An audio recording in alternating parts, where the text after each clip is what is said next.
ભરૂચ શહેરમાં પોલીસના નામે ખોટી ઓળખ આપી નિર્દોષ વાહન ચાલકોને શિકાર બનાવતી ગેંગનો એ ડિવિઝન પોલીસે પર્દાફાશ કર્યો છે. રહાડપુર રોડ પર બનેલી આ ઘટનામાં નકલી પોલીસના ડરથી એક વ્યક્તિને રસ્તા પર જ હાર્ટ એટેક આવતા તેમનું કરુણ મોત નીપજ્યું હતું. પોલીસે આ મામલે કડક કાર્યવાહી કરી 4 આરોપીઓને જેલના સળિયા પાછળ ધકેલી દીધા છે. ઘટનાની વિગત મુજબ બોલાવ વિસ્તારના રહીશ 43 વર્ષીય ઉર્વિશ મોદી ગત 20 ફેબ્રુઆરીએ પોતાની પત્ની સાથે એક્ટિવા પર જઈ રહ્યા હતા. આ દરમિયાન રહાડપોર માર્ગ પર 4 શખ્સોએ તેમને આંતર્યા હતા અને પોતે પોલીસ હોવાની ઓળખ આપી હતી. તમારા વાહનમાં નંબર પ્લેટ કેમ નથી? તેમ કહી આ ટોળકીએ ઉર્વિશભાઈને ધમકાવવાનું અને દંડના નામે પૈસા પડાવવાનું શરૂ કર્યું હતું. નકલી પોલીસની આ દાદાગીરીથી ઉર્વિશભાઈ એટલા ગભરાઈ ગયા કે તેમને સ્થળ પર જ હૃદયરોગનો હુમલો આવ્યો હતો.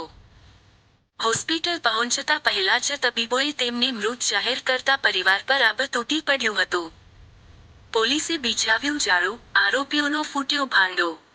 મૃતકની પત્ની તૃપ્તિબેન મોદીની હૃદયદ્રાવક ફરિયાદના આધારે પીઆઈઆર. ઈમાં વસાવાએ તપાસનો ધમધમાટ શરૂ કર્યો હતો. સર્વેલન્સ ટીમે ટેકનિકલ તપાસના આધારે યોગેશ બેલેરા, સંજુ વસાવા, પ્રિતેશ રાણા અને ભાવેશ વસાવા નામના 4 શખ્સોને દબોચી લીધા હતા.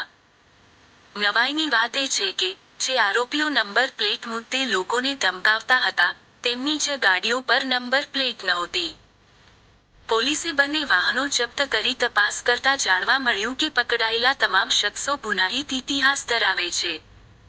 એક નિર્દોષ વ્યક્તિના મોતના જવાબદાર આ નકલી પોલીસકર્મીઓ સામે કડકમાં કડક સજા થાય તેવી માંગ ઉઠી રહી છે. ભરૂચ પોલીસે નાગરિકોને અપીલ કરી છે કે કોઈ પણ વ્યક્તિ પોલીસની ઓળખ આપે તો પહેલા તેનું ઓળખપત્ર માંગો અને શંકા જાય તો તાત્કાલિક કંટ્રોલ રૂમમાં જાણ કરવી.